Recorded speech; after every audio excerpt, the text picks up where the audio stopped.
Thank y'all for watching ChynnaxMai Raw and or ChynnaxMai Raw, as it's been P Diddy, Puff Daddy so much at this point. But anyways, y'all, thank y'all so much for actually tuning in.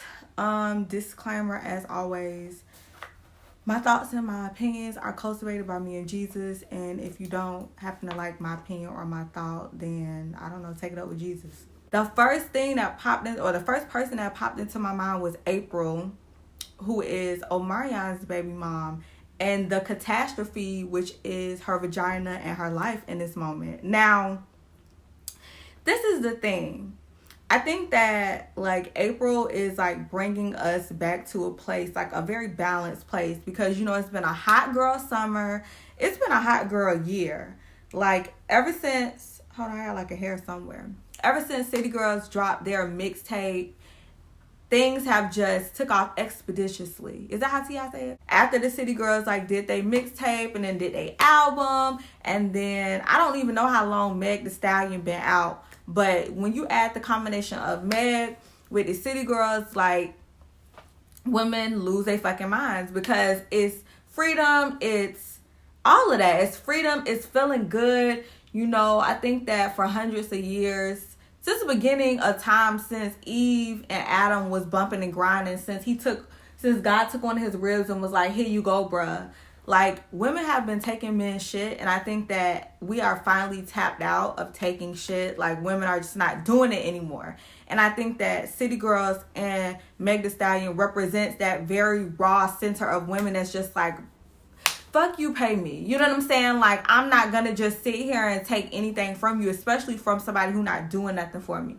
So I feel like we've just been on this high since, you know what I'm saying, the summer started, of just hot girl shit, city girl shit. And it's like, then here came Apryl Jones to just ruin everything, just taking the shit extremely too far. And so now it's like we have to ask ourselves, like, what is a hot girl? Like, what are there going to be some guidelines and some rules as to like the shit that we're going to be doing this summer? Because, you know what I'm saying? Y'all was saying y'all want to put the vagina on the plug, and y'all was going to just go have sex with his homeboy if he wasn't acting right. And now that Apryl has done it, it's just like, people act like she needs to be thrown under the jail. I don't see how she let it get this far.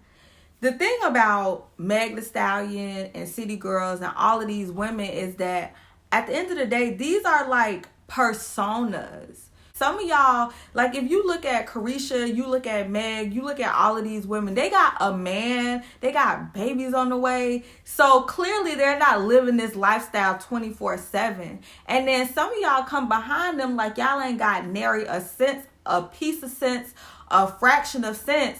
And y'all really ruining y'all actual lives.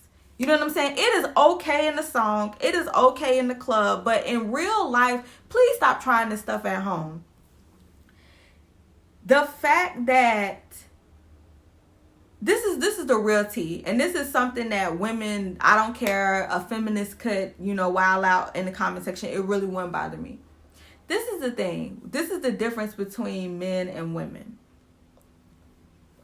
Men do what they want to do with no regard. Like, other men don't really judge other men. They don't really sit around and worry about what each other is doing. Women are very, very judgmental. And most of the time, like the whole terminology as far as being a hoe and a slut and all of that, I feel like it's more so kept up with women. Because a lot of women base their self-esteem and base how they feel about themselves as it pertains to other people. So it's like, okay, well, I'm a good woman because I don't do these list of things, and these list of things make you a bad woman, and this makes you a good woman. So it's like a lot of women live within the guidelines of all these rules because it gives them a sense of self-worth. Because if I could mark off all this shit on this list, that makes me a good woman. If I could say like, oh, I've only had sex with this many guys, if I could say I can cook, if I could say, you know, I take care of home, then that makes me a good woman. You know what I'm saying? It's people in general, but women really have the comparisons really bad because, you know, outside of if we can cook, if we could clean, how many niggas we fuck, a lot of us really don't know who we are. And men don't really have that issue that we have. You know what I'm saying? Like, men are okay. Like, for hundreds of years, we told niggas all they had to do was have some bomb, you know, or at least decent wiener and bring home the money. And they just basically, just me, you, and it. And I don't know what that means. And basically, like, they took that and ran with it, and they're comfortable. A lot of men are really comfortable just being a provider. Like, they're okay with, you know, the stamp that society has given us, whereas women, we're not as comfortable. So it's like, I don't know, we struggle with a lot of shit. So I feel like that's why we care so much. But we do care. Men don't care. And that's where we get it fucked up every time. That's why being a city girl, being, you know, sexually fluid, being sexually loose is not as easy for women as it is for men. Because when we call men hoes, do you really think they care about that? Like, you could literally, from this day forward, every man that you know that sleeps around, start calling him a hoe. And I guarantee you he doesn't care. We really care. Like, we take names and labels very seriously. We get upset if somebody calls us a baby mom. Instead of just being like, well, damn, I literally am the baby's mom. Like, I am a baby's mama. You know what I'm saying? We take labels and things and we hold them to heart, and men don't. And that's why we can never truly compete with men when it comes to doing what we want to do. Because at the end of the day, we care and they don't. They have no, like, filter. They have no chill when it comes to most of that stuff. So it's like, I just feel like when you're out there trying to be a city girl or you're out there trying to be a hot girl, just know your particular boundaries and levels. You know what I'm saying? Like, some women have no problem being... I know a lot of women that have always, even before city girls, before it was popular, that have been living their life to the fullest and never cared. And if you got that mentality and that type of thick skin, then so be it. I feel like maybe Apryl is one of those women that is just real and she sits in her truth and she's okay with that. But it's like, sister girl, like, the other thing that I noticed when I think about her is the fact that everybody's like, well, Omarion mom warned y'all about Apryl. She told y'all. But to me, this is just my, you know what I'm saying, whatever. I feel like a lot of people, men and women, that don't have good relationships with their mothers, they don't really know how to be in relationship with other people. So things that, for example, like, you might be in a relationship with a woman who doesn't really have a good relationship with her mother, whatever. And this is not true for all, but for a lot, I see that when it comes to a tight relationship between a son and a mother, it bothers them and it makes them uncomfortable because they don't know what that looks like. You know, to them, it looks dysfunctional. And I think that's with a lot of people that don't have a good relationship with their... I can't say fathers because I didn't have the best with mine. I didn't really grow up with mine like that. So I can't speak on that because I'm on the inside looking out. But on the outside looking in, I feel like when people don't have good relationships with their mother, they're very, like, they can be very disrespectful. They can be very cold people. They can be very, like, emotionally detached and not really understand, like, the social norms that maybe the rest of us live by, because to them, their mother is just another woman. Like, to them, their mother isn't like, oh, this wonderful woman that birthed me, that, you know, gave me life. She like any other bitch, she can get it. You know what I'm saying? Like, so to me, that's how I always saw Apryl. Like, I saw it as, you know, a mother and a daughter-in-law struggling, because to her, she feel like, well, his mama can pay her own bills. You know what I'm saying? Whereas when you have a tight-knit relationship with your mom, you might feel like, hey, she deserves for me to pay her bills or for me to give her money. Like, that's the difference. So to me, I just look at Apryl as, I really just feel bad for her, because I feel like a lot of I don't feel bad. I don't feel bad for her because a lot of women do this thing where they rely on how they look to get them where they want to get to. You know what I'm saying? And I'm not saying this is when I say that, this is what I mean. She got into a relationship with Omarion and was really relying on him to be her come up and put her on and all of this and that. So she was okay getting pregnant and having a baby, you know, knowing that at some point Omarion was going to put on his R&B cape and come save her. And it just seems like the minute that didn't happen and he didn't do that, it's like, it's just a mental collapse. Like, what do I do? How am I going to get on? So it's like any attention is good attention. And it does not work like that. Any attention is attention. It ain't always good attention. Like, I feel like in her situation, social media has tricked a lot of people into believing that you got to do a whole bunch of shit to get results and to get attention. And it's like, not the case. Like, you literally, bitch, just sing. Like, I don't understand why she won't just sing. Like, to this day, I've not heard a song by Apryl Jones. Just sing, mama. That's all you got to do. Like, Ella Mai got discovered on YouTube. Like, it's all she got to do is sing. Like, she already has a little bit of buzz from being somebody's baby mom. So I just don't understand why not take that little piece of something and then just start singing. Like, girl, just go outside and just make, you know, just sing in the shower, sing in the tub, sing in the grocery store, sing with them kids. Like, I don't understand why people can't just do their talent anymore. Why they feel like they need to do all this extra shit. Because now I don't even want to hear her music. And a lot of other people don't even want to hear her music because they're so turned off by her antics. Which is just like in the social media world, your antics can work against you or they can work for you. But in a lot of instances, when you be out there on some clown shit, it just works against you. So now she's going to go on Love and Hip Hop and she's going to drop music and nobody's not going to want to hear it. She was doing better from my eyes when she looked like a scorned baby mother, you know, she looked like a raisin in the sun that never got to be something. I would have listened to that album more than I'm trying to listen to Hot Thought Pocket. But anyway, so that was the first thing that I thought about when I was like, I wanted to have a chitty chat or whatever.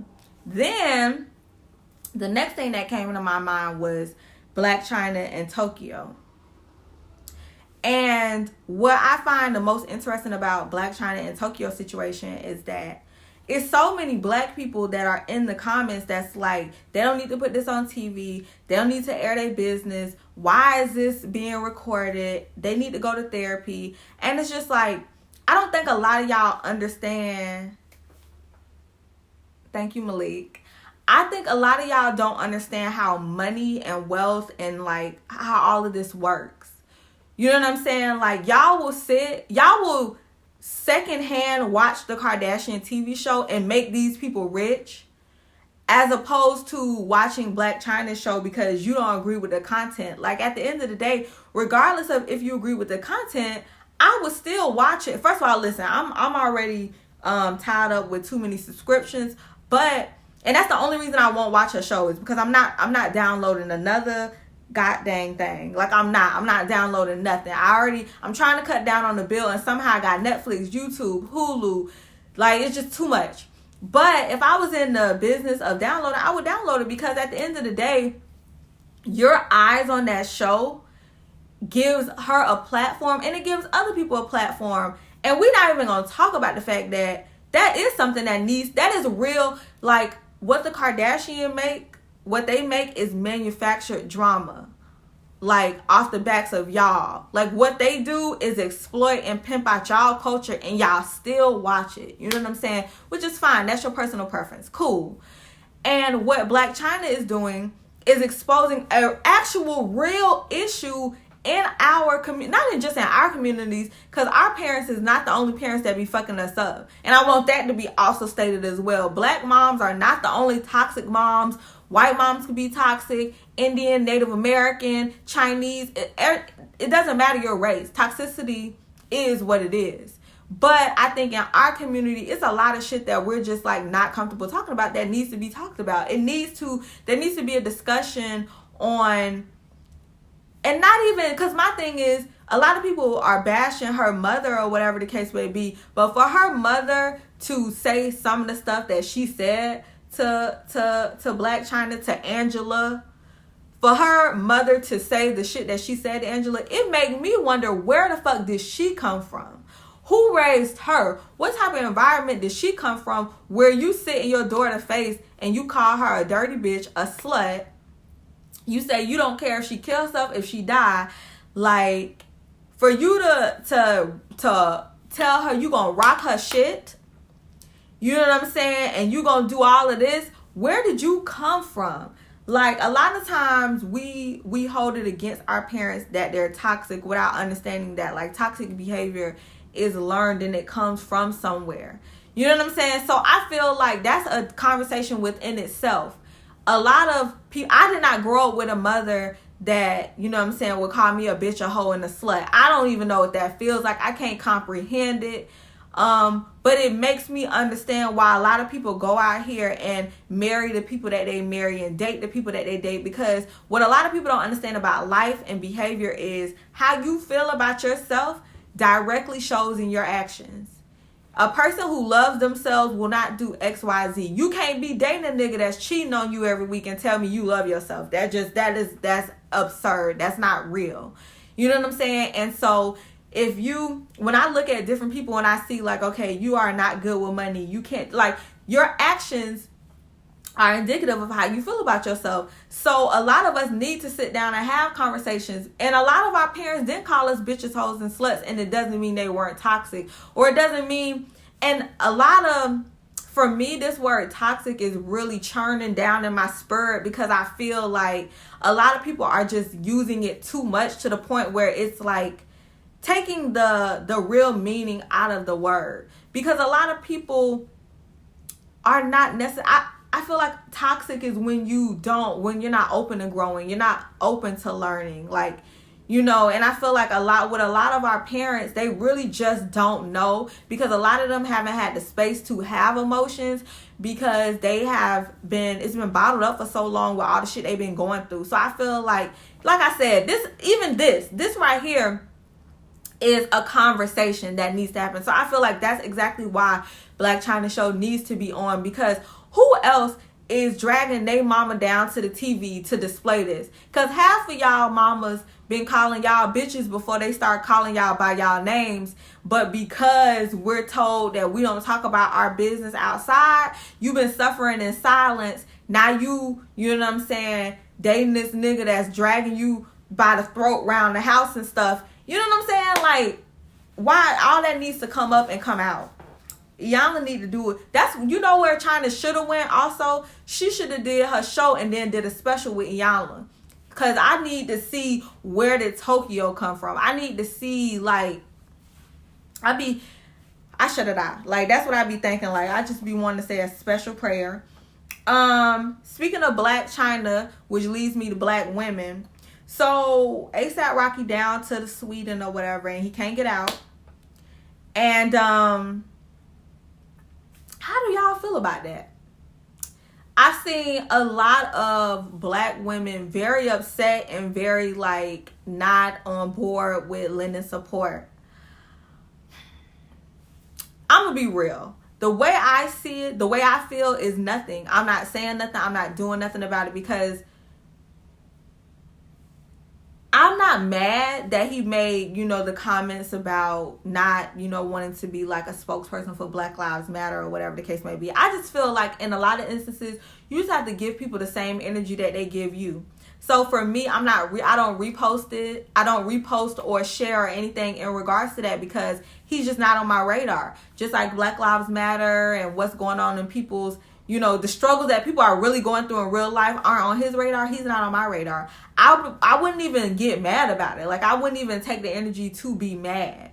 I just would love to see what happens when they get him out, because they're going to get him out. They definitely going to get him out.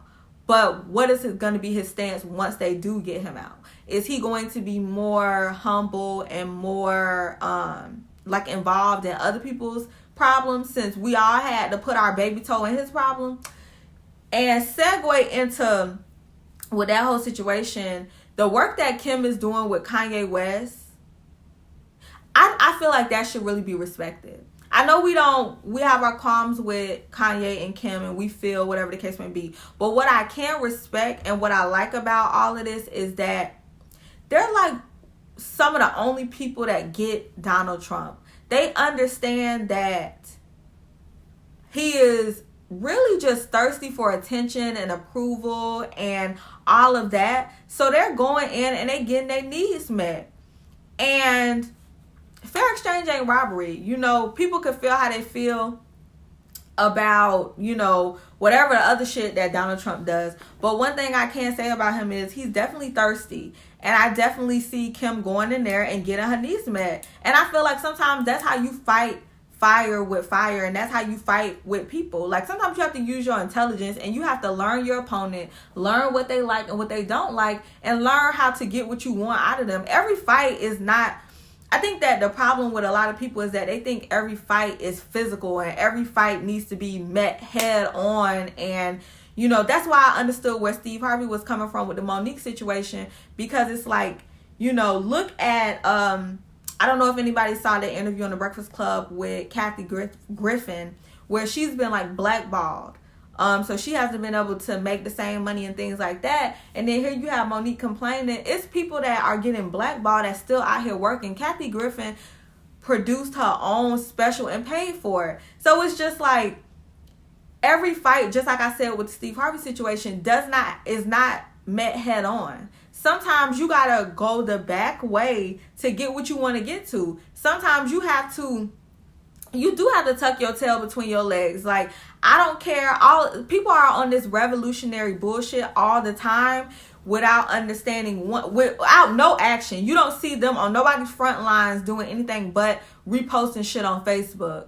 A lot of people aren't on the front lines, so they don't even know. A lot of people, when Martin Luther King was alive and well, a lot of people call him an Uncle Tom, a sellout, and the whole nine. Like, but when you look at what the civil rights movement did, you know, without criticizing it, you realize, like, that man worked hard.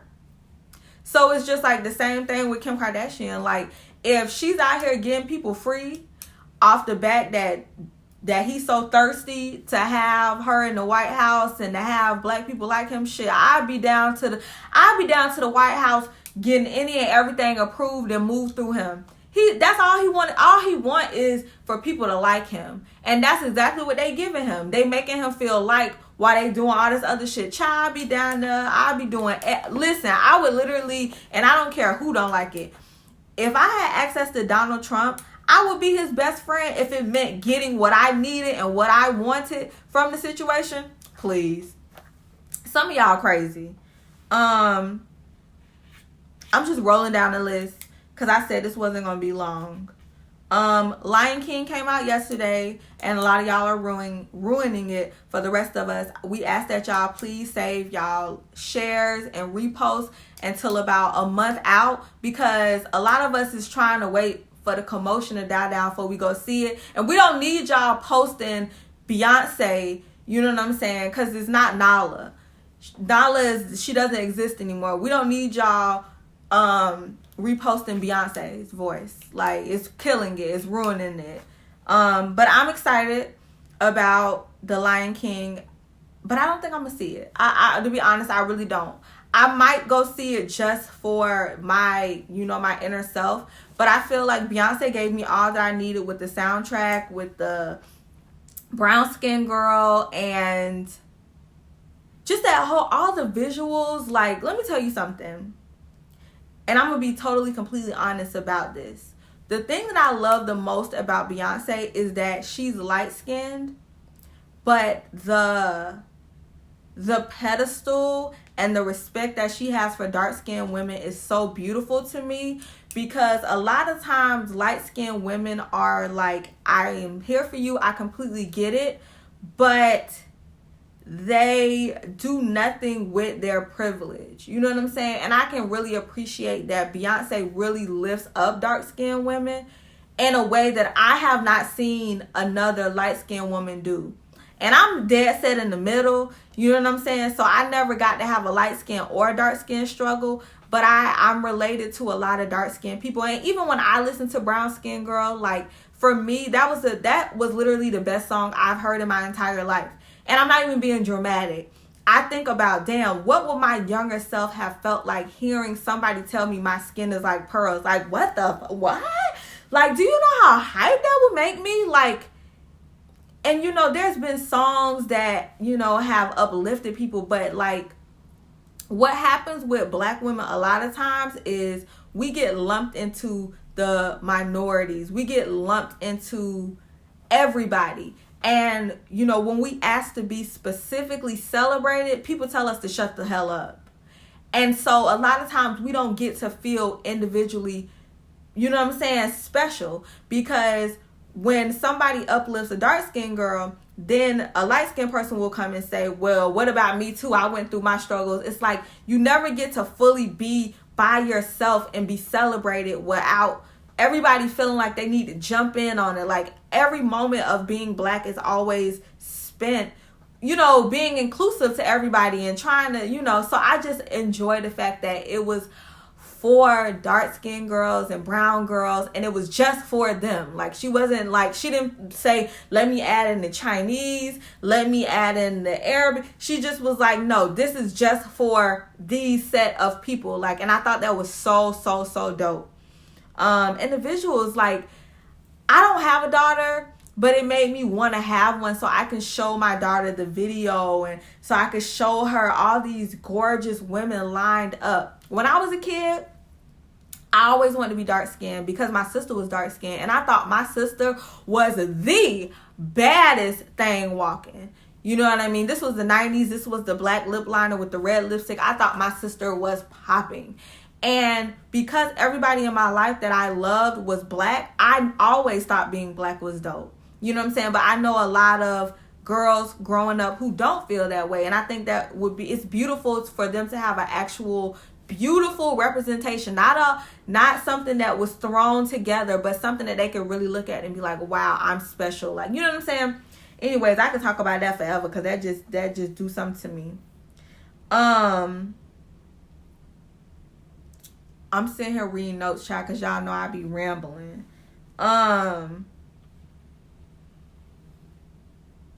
Let's see. Erica Mena. Oh. So, all right. Safari cheated on Erica. Or, I don't even know if he physically cheated, but he was trying to cheat. He was trying to get him a little, you know what I'm saying, tenderoni situation or whatever. This is what I can't, what I won't, what I don't, what I can't, what annoys me. I am annoyed with women who get serially engaged. Like, women who hold it, and I've been married, as y'all know, currently separated. I've been married. I've gone to the promised land that some of y'all are trying to go to. And it ain't all that. Like, you know what I'm saying? Not to the point where you feel better than other women. Like, I get so annoyed by the Little Mo's and the Toya Wrights and the Erica Menas who really feel like just because a man marries you, like, that you're in some elite group of women, when the men, and I mean, and what kills me is you feel this way about niggas that really ain't shit, that's really not about nothing. Like, you will be with a nigga that will cheat on you for 360 days out of 365 and be telling other women, like, see, but, you know what I'm saying, at least he married me, you know, you a side chick. Like, you, and, like, a lot of y'all don't, like, y'all be sharing these men, like really sharing them. Like, you know what I mean? Like, yeah, you know what I'm saying? You get to come to, like, the family functions and stuff, and, like, you know, you get a little piece of his insurance and stuff like that. So, you know what I'm saying? You get dental work done because you got insurance and stuff, and, like, you know what I'm saying? All of that great stuff, but, like, this is, like, your teammate. You might as well consider this woman your teammate. Like, I just don't understand the logic, like, of getting, like, you're basically, like, a doormat. But for some reason, this ring, like, makes you feel away. And it's like, Toya is, I could think of a few women in the industry that are like that are like, and I think it has a lot to do with, Lil Mo don't count, because she ain't, you know, she not the baddest thing walking. But to me, it seems like beautiful women have this idea that their beauty earns them some rights in life. Like, you know, they get to get wifed and they get to be girlfriends and they get to never be side chicks. But what is the point of never being a side chick if your man always have a side chick? Like, if you never get to be the one and only, what is the point? Like, I don't know. But all that shit that she did when he cheated on her, for her to just take him back and then be throwing shade and then be talking about a wedding, it's like, you know, women who get proposed to all the time sometimes be having this chip on their shoulder, not understanding, like, ma'am, you've been proposed to 73 times and you've been married none of them. Like, at some point you have to, like, I can honestly say, like, I've been proposed to maybe 3 times in my life. I would say 3 times. And it means nothing coming from, first of all, it means nothing coming from a nigga that's a serial proposer that proposes to everybody, number one. He just throwing rings out, like throwing out the trash, just like it's nothing. So to me, like, I wouldn't feel superior to anybody if, one, I've been proposed to, like, you know, 10 times, 5, 7, 8, 9 times, because a proposal is not even a trophy if you can't get down the aisle. That's number one. Number two, I wouldn't feel good being somebody's footstool for 10 years. Like, people be bragging about just like weird flexing, just like weird. I don't know what Area 51 is still, but I want y'all to know this. The government got y'all information. I don't know how that sit with y'all. Like, I don't know if y'all ever thought about that, but like, the government got your information. First of all, you are a pebble, a piece of sand, when it comes to the grand scheme of things. Some of y'all really be hyped up on y'all self, like, as if the government is literally watching you personally, because you are just so amazing and you just have so much going on and you're just contributing to so much that the government needs to watch you in particular. A lot of y'all really is underwhelming and boring, and, you know, are doing absolutely nothing in the grand scheme of things, and the government is not, they are not even going to be bothered. So a lot of y'all need to really cut it out. And number two, they been had y'all information. Somebody said something to the effect of, when you're in the hospital and you're a baby, they take your blood immediately. Them people been had y'all information. Like, y'all go down to the Area 51, start storming stuff if y'all want to, and all y'all gonna do is literally die. Y'all gonna have a heart attack. It's so much stuff that the government does that y'all don't know about, that they privy to. Like, and a lot of stuff, I just want y'all to know, y'all don't want to know. It's a lot of stuff I don't know why y'all want to know. Like, my thing is, are y'all just like at the point where y'all tired of these men and y'all think these aliens gonna come, you know what I'm saying, and do a better job? Like, are y'all hoping that the aliens is gonna be lit? Like, what do y'all think this is gonna be? Like, do y'all think, you know what I'm saying? Like, what if they colonizers? Like, what if the aliens is colonizers too, and then when they actually get loose on this planet, they just let off and kill all us and then pillage and rape us or something? You know what I'm saying? Like, I mean, that's what the Caucasians was doing when they got here. So what if the aliens is like that? What if they got colonizer spirits? I'm just saying, y'all want to storm Area 51 and y'all ain't did y'all research. Like, y'all can't, like, y'all attention spans, people die every week and y'all be sharing it. Like, y'all have no sense of, like, and y'all want to storm Area 50. I just don't understand. But good luck with that. I sure won't be storming nothing. I don't want to know nothing about no aliens. I don't want to know nothing about mermaids. I don't want to know nothing about, it's hard enough being a nigga. It's hard enough being a human being. And y'all around here worried about aliens. You done ate y'all whole family. Y'all be tripping. Then when y'all get on to something, y'all latch onto it, y'all get so intense with it. Like, y'all keep on doing that face recognition and trying to figure out. Some of y'all look like the old people in the face recognition already, because y'all around here popping all these pills and stuff. But that's a whole nother thing. Go on, keep doing the face recognition and doing all the stuff y'all want to do. The government been had y'all information. Like, they ain't stunning y'all. Y'all around here selling mids and stuff and letting y'all boyfriend drive y'all to work. Y'all think the government worried about that? Y'all think the government sitting around worried about you letting your man keep trying to flip your income tax every year? The government is not worried about that. The government is not worried about why your baby mama won't let you see the kids. Like, I don't know. Some of y'all lives is like, it's so like mediocre, and y'all really think the government is sitting around worrying about you. Like you got to get some type of business. Like, at least when y'all said Nipsey, it made a little bit of sense, because it's like, okay, well, he is doing something in the world. But some of y'all just literally smoke dirt weed all day and watch Netflix, and that's all y'all doing. Y'all think the government is impressed. Child, please. TK got found guilty. If you don't know who TK is, he does that song. I wish I could remember the premise of the song is stupid shit about killing people. So he got found guilty of murder. What is that song? How does that song do? Anybody know how the song go? It's like something like fuck a dash, bitch.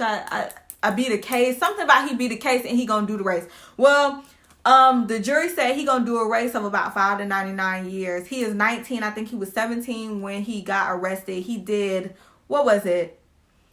He got arrested for being a part of a home invasion that turned deadly when somebody died. And then they said he was down to the school.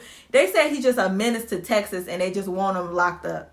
So hopefully the kids understand, because you got YM and Melly, is that his name? You got him. And then you got TK and whoever else decide they finna get an AK and go out here and try to blow stuff up. Y'all need to let y'all children know that it's a difference between Instagram and real life. In real life, you going the fuck to jail. Like, all of that, you know, it sounds cute in a song. But when you really have to give up your virginity for a pack of cigarettes in prison, you are not going to be thinking nothing about Instagram. Okay, this is the real world. And these kids need to know it's the real world. That man tried to go in there and tell them people that he took a whole bunch of pills and he was hearing voices, and them people said, no, you wasn't, sir. And so I don't know why he thought he in the courtroom with glasses on. I don't know if he think that's making him look studious. I don't know what he trying to go for, but this is real life. And it's really sad, because a lot of these kids like are just like the parents, just like some of y'all people who don't understand that. Just like with the city girls, just like Carisha is pregnant, and some of y'all don't ruin y'all whole, not just y'all summer, some of y'all don't ruin y'all lives trying to be city girls and hot girls this summer. These people is playing with y'all. They not really fully living like this. And a lot of kids don't understand that about rap music. They don't understand, like, a lot of these rappers really ain't never shot nobody. So now your son out here talking about Glocks and 9s, and he 9 years old, and now he finna be in penitentiary for the rest of his life, giving up his boy vagina. So y'all need to talk to y'all children, because it's real out here. And if that's not a testament, when it comes to the legal system, they don't care nothing about none of that. They don't care how many subscribers, followers, or likes. They're going to have you in the courtroom reciting them same lyrics that you was reciting, having you looking crazy. Them people was reciting that man lyrics down to the courthouse. It looks crazy. Y'all, listen, we really got to get a hold of these children, for real. And speaking of jail, R.Kelly is in jail requesting a computer. And I'm starting to wonder, do R.Kelly got dementia? Like, I'm starting to wonder if R.Kelly is losing his mind. Like, do he really think them people about to give him a computer?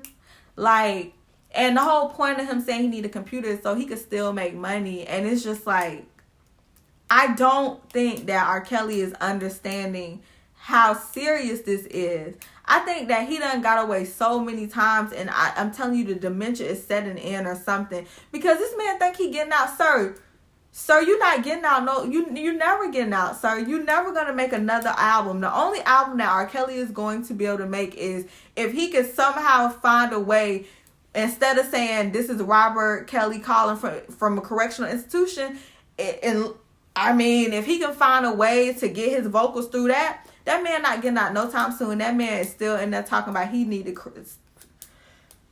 to make some money. Like, maybe R. Kelly knows something we don't know. Like, maybe, and I feel like everybody associated with R. Kelly need to go down. I feel like everybody who participated, who helped, like, I think a lot of, I don't know which one of y'all think y'all finna call me on Facebook from Mexico, but y'all thought the fuck wrong. What's wrong with y'all? Some people are so weird.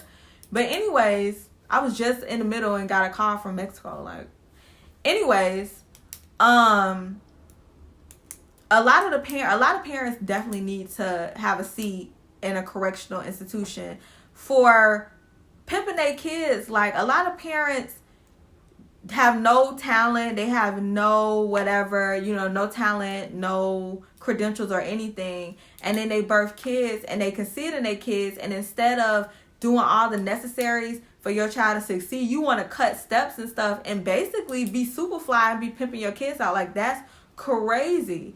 Like, there's no way. I don't care what y'all say. Y'all can sit up here and tell me, and I don't care nothing about people saying it's victim blaming, whatever the case may be. If your child ended up with R. Kelly, you are not a victim. You're just not. And you're not going to tell me that a good, responsible parent, given R. Kelly's background, felt like it was okay to let them work with your child. You're not going to tell me that. That doesn't even make sense. There's no way you thought that that was appropriate. And if you did think that was appropriate, I'm questioning your mental health. I'm questioning everything about you. I'm definitely questioning your sanity, and I'm questioning your core as a parent. Like, I would never. That's like letting Jeffrey Dahmer babysit. You know what I'm saying? That's like letting a serial killer babysit and then when they kill your child, you confused. Like, none of them kids should have been in the presence of R. Kelly. It don't matter how many toot beeps and ignitions he cranking. It should have never happened. So I feel like with this situation, there should be some type of law established that if your child is raped or molested or whatever the case may be, and you had any participation in it, whether especially knowing that someone is up against certain charges, like, you should have to go to the county, go to prison, and take a real seat. People will do anything for money, and Emmanuel, people will do anything for money and then go and then try to play victim afterwards. Let me tell you something. People call me cold, they call me heartless, whatever the case may be.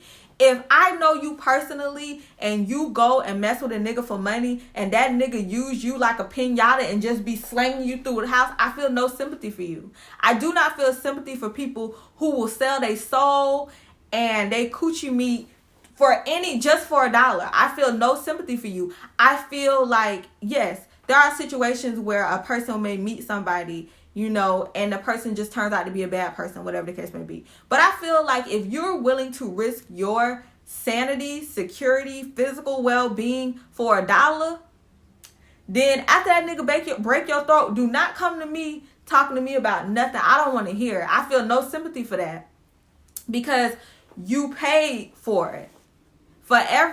When you date a nigga for his money and he beat you and then he go and buy you a Birkin, you paid for that Birkin with your eye, with your black eye. You paid for it with cuts and bruises. Like, and a lot of people that want to be city girls and stuff, that's what y'all need to understand, that a lot of men that are sociopaths and narcissists are men that have no personality but have money.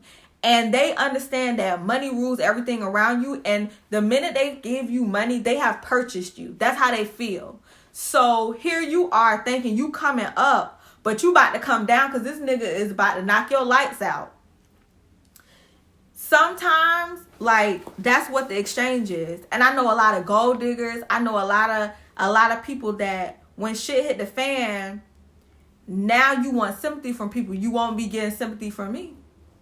You won't be. The only way, like, and I'm serious, and I say that because it's like, the signs really be on the wall a lot of times. Like, I had the opportunity to get me a sugar daddy one time, right? And I had to stop myself because that nigga told me to call him daddy, right? And he said I had to say it in capital letters. First of all, I don't even know what that means. Somebody would have to explain that to me. But anyways, so I'm like, okay, a sugar daddy. He wasn't, ugly or nothing like that. He was actually attractive.